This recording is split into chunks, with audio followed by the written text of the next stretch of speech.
I'll preface this one by saying that generally I've never had an issue with the builds I put out. I've never cared about working out these brain dead builds for you guys because for the most part they've always required at least 2 brain cells to be active during the fight, so that way you could execute common sense, moderately okay judgment, something a monkey could do, but at least it required a monkey to do it. However, on this one I gotta say, this one's pretty fucking stupid, guys. This will probably be the safest, dumbest, and strongest, most brain dead tank build that you have used in some time. Getting onto the video though, this build has 2 different versions. The first version is the AFK version. This is meant to deal with big-ass pushover bosses. Nothing they could possibly do will ever kill you, and you will easily kill them, even AFK. These bosses don't deserve your respect, let alone your attention, and that is why we can even AFK them to begin with. The second build is meant for bosses that have significantly more difficult fights, much heavier hitters like Shahala, Venom, shit like that. While I understand it's going to be extremely tempting for some of you watching this to just skip ahead to the AFK build,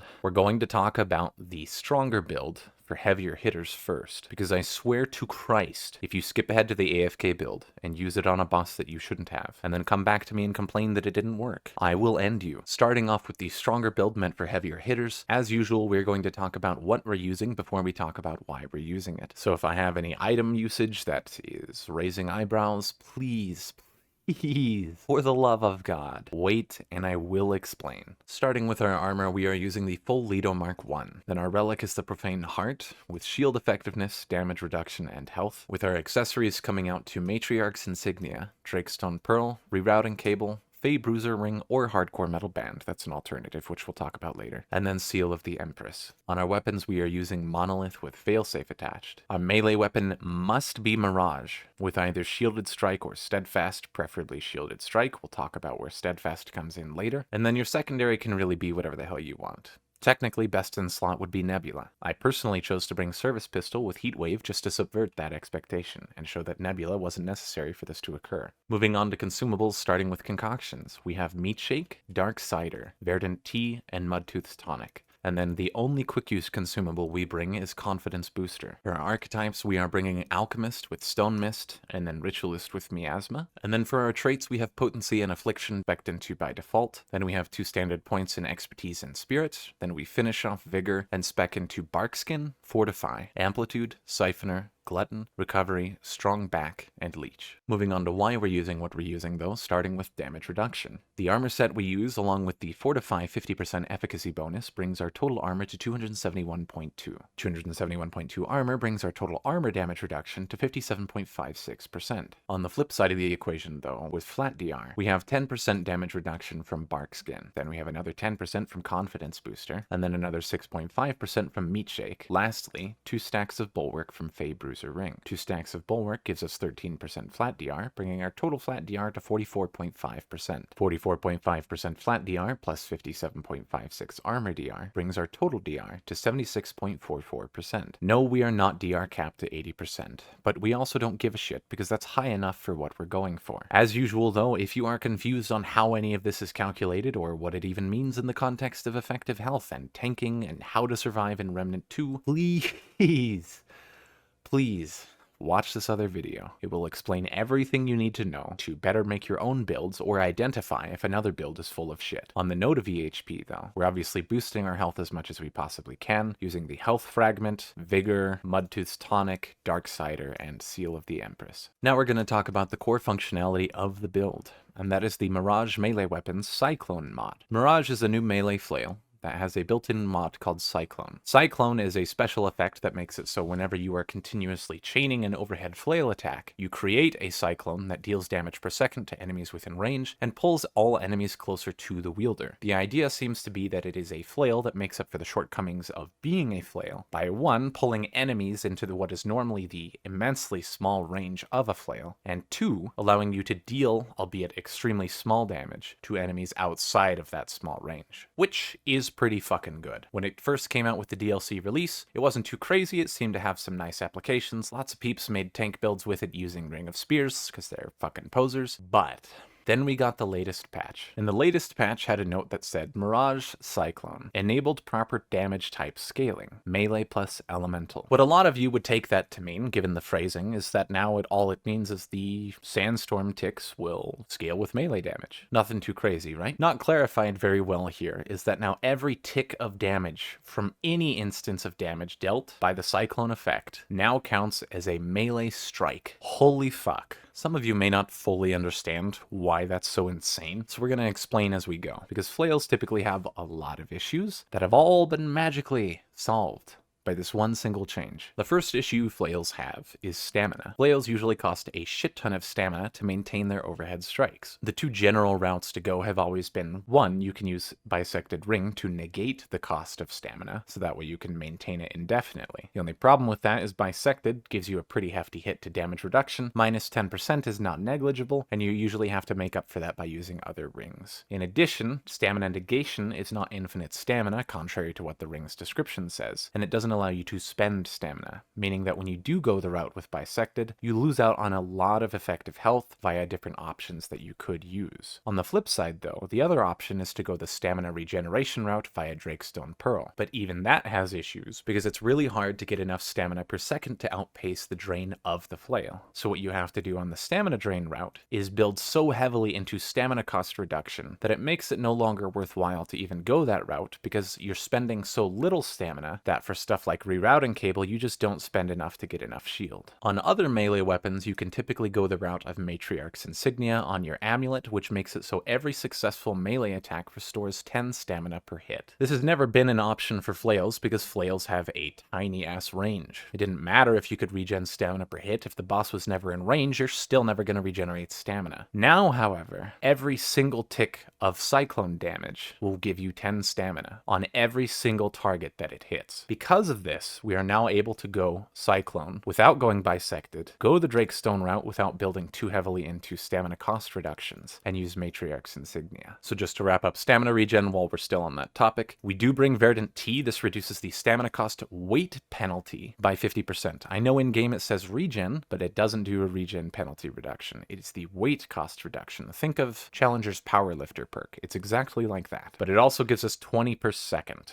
and that is extremely valuable because Drakestone Pearl allows us to regenerate stamina during melee attacks at 20% of the normal rate, and that includes a charged flail spin. And so all of our standard stamina reduction is cut down to 1/5. So the 20 stamina regen per second given by Verdant Tea only turns into 4 stamina regen per second, which may seem not like a lot, but it's still really important that we bring that. Then we also bring the recovery trait for more stamina regen, and then obviously we have Matriarch's Insignia for 10 per hit. The 10 per hit, by the way, is not affected by Drakestone Pearl. That is why it is so valuable to us here. And then that wraps up the stamina regen. But now let's talk about shields, because that stamina has to be spent for something, or else we wouldn't give a shit about stamina regen, and we could just use Bisected, which one of the builds we'll talk about does. And this is where Shielded Strike and Rerouting Cable come in. Rerouting Cable makes it so, after spending 20 stamina, you gain 5% of your maximum health as a shield, stacking up to 50%. So as you're continually sitting there, spending stamina, getting it back just by hitting a target, you're going to be gaining shield very quickly. But this is especially stupid because of the combination that we have here. We're still able to bring in Shielded Strike. Normally, Rerouting Cable and Shielded Strike on the same build isn't possible. It's either going to be a terrible build, it's just not realistic, shit like that. Typically not worth building into ever. But in this case, and this case alone, it is amazing because Shielded Strike makes it so every successful melee attack grants a shield for 5% of your maximum health, once again stacking up to 50%. So not only do you gain shield just for spinning and spending stamina, you gain shield just for hitting something in the spin that you can maintain indefinitely because you are getting infinite stamina back on whatever your target is. So in essence, you are going to build up 100% shield just for sitting there doing nothing. Technically, it's going to be 120% by the way, because we are bringing the shield effectiveness fragment for 20% bonus shields. Every instance of 50% shield turns into 60% shield, bringing our total maximum shield to 120%. 100%. However, just to ensure that we are hitting things whenever possible, we are going to bring the Amplitude trait. This increases your AoE and aura range, which does apply to the Cyclone effect, making it even larger. This isn't necessary on every single boss, but it is just a very nice safety net to have in case the boss moves farther away than you were ready for. A good example would be Ravager. He's a very jumpy boy, and he tends to hippity-hoppity right off your property. And if he's not in range and then throws out a stagger wave, you're going to be kind of fucked sometimes. A Bruiser Ring is brought here because every melee damage instance will give you 2 stacks of Bulwark. It obviously doesn't stack, it's only ever going to be 2 stacks, but this is the most easily procced Bulwark effect for this build possible. You can bring Hardcore Metal Band, and that will be more EHP. But if a boss ever catches you with your pants down, and the decay happened fast enough where you have no more Bulwark stacks left from Hardcore, you're going to die, especially on Venom. I brought Fey Bruiser Ring specifically so I could fight Venom, but you can probably get away with Hardcore Metal Band on most bosses. It is a better EHP increase, but in terms of consistency and just general safety and 100% uptime, Fey Bruiser Ring is the way to go. On the rest of our traits, we're just bringing Glutton so that way we can use Confidence Booster even faster in the middle of a fight, because obviously with this build we don't have Steadfast. And if we don't have Steadfast, Confidence Booster is our only source of stagger reduction. So that means while the fight is running, you do need to monitor your Confidence Booster time. It lasts 20 seconds normally, but because we have Potency on Alchemist, it does last 40 seconds instead, and maintaining that once every 40 seconds is really not a huge deal. Strong Back is here if you wanted to downgrade your armor down to the Leto Mark II instead. That would at least give you a heavy dodge, so that way if you do ever find yourself in a scenario where you should dodge, you can without having to flop. Technically that's just a flex trait though, you can put in whatever the fuck you'd like. And then Leech was there because it was just the last of the points I had. It would buff our lifesteal. We're rarely going to get burst past our shields, but if we ever do, it's not a terrible thing to have that lifesteal to help us passively get the health back while we are shielded. Alchemist's ability we're really never going to use except in case of maybe emergencies. Maybe you know a huge hit is coming, you can drop down Stone Mist and just stand in it for a minute. Ritualist is only there so that way we can deal damage over time, because Miasma is some easy fire and forget damage we can apply to a boss. It is only there to help speed up the fight.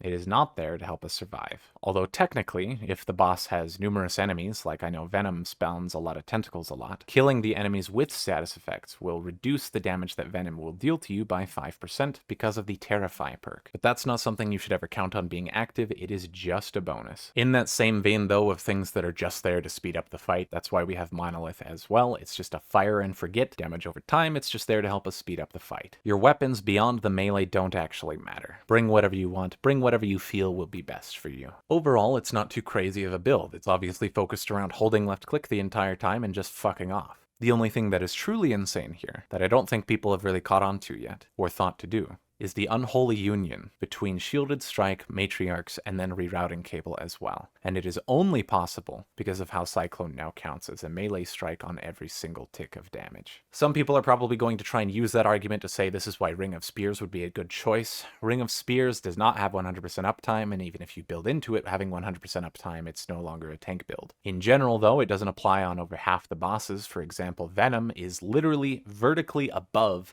the hit volume of Ring of Spears. They cannot reach him half the time. Only when he physically dips down low enough can they actually hit him. No, that is not a joke. Go try it yourself. Ring of Spears sucks shit on most bosses in the game, which is why I say, if anyone presents to you a tank build that relies on it, they're posing. It's not a tank build. It's a, I sure hope this works, but I can't guarantee it does build. That's why I hate Ring of Spears right now. That build is still pretty brain dead, but it does require you to at least monitor your confidence booster time as you go about spinning your way to victory. But what about the full AFK build? What if the boss doesn't deserve any of your respect, let alone your attention? What do we do when we just want to lean our phone against our left mouse button and walk away from the keyboard? The key differences to start with are the melee mutator. We are no longer using Shielded Strike, instead we are using Steadfast. Steadfast makes it so charged melee attacks cannot be interrupted, aka you gain full stagger immunity, and gain 10% damage reduction from all sources. The level 10 effect makes it so all damage taken during a charged melee attack is converted to gray health. That may not seem like it's very significant, but it is going to lead to one of the most fuck-busted interactions you have seen to date, which we we will get to in a minute. In our concoctions, we are no longer using Verdant Tea because we don't give a shit about our stamina. Instead, we are using Bark Extract, and then we don't use Confidence Booster anymore. On our traits, we're no longer using Strong Back in a standard slot. It's now given to us by default. And we no longer use Glutton because we're no longer using Confidence Booster. We don't care if it's any faster. We replace Glutton with Bloodstream for more Grey Health regen per second, because all damage taken during this time will always be Grey Health, meaning that more Grey Health regen per second is going to be a larger healing increase to us than Regrowth will. Then we max out Leech and put the remainder of our points into Regrowth. Our accessories, however, this time are going to be quite different. For our amulet, we are bringing the Navigator's Pendant, not Rusted. I had way too many comments about that last time. For our rings, we are using Bisected,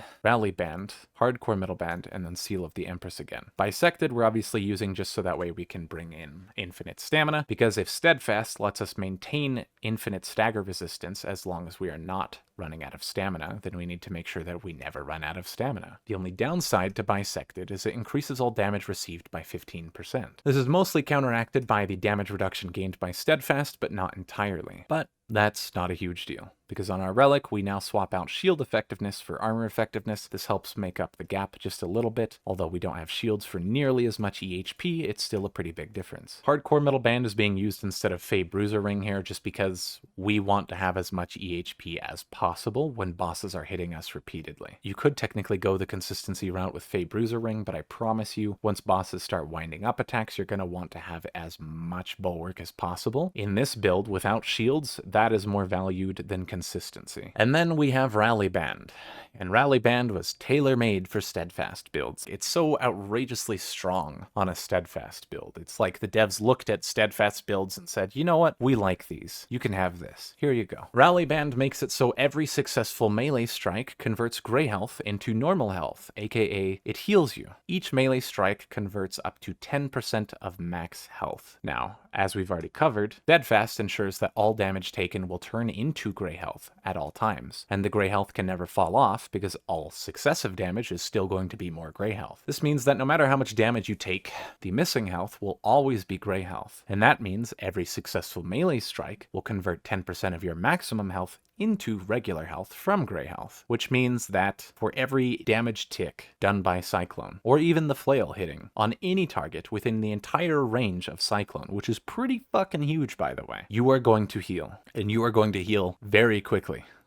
Now, don't get me wrong, while this is extremely fucking strong, it doesn't work for every boss, and that's why we have the other build that we talked about first, because the shield gen is far more valuable to us than Grey Health regen via Rally Band. But, again, on bosses that are just giga fucking pushovers, Rally Band is absolutely the way to go. Shit like Talratha, Delane, Nightweaver, those guys can all be AFK'd just by pressing something down on your mouse button and walking away. The bosses will never be able to kill you, and you can just take your time whittling them down. Is it the strongest tank build in the game? No. Is it going to kill bosses very quickly? No. So if that's what you came for, we have other builds specifically meant for that. If you want extremely fast boss kills, go use my Havoc build. If you want tanky builds that are just as safe but kill bosses much faster, go use the Crystal Staff build. That thing is outrageously strong, but it requires significantly more involvement from the player, and if you screw up, you're going to die. If you aren't a fan of flails but still want something just as brain dead, go watch my Hero's Sword vid. It's going to be just as effective, but does require, again, more effort. But if you want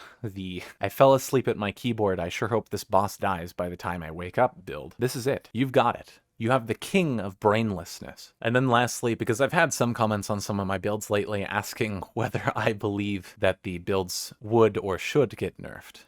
Should they? I'm indifferent on.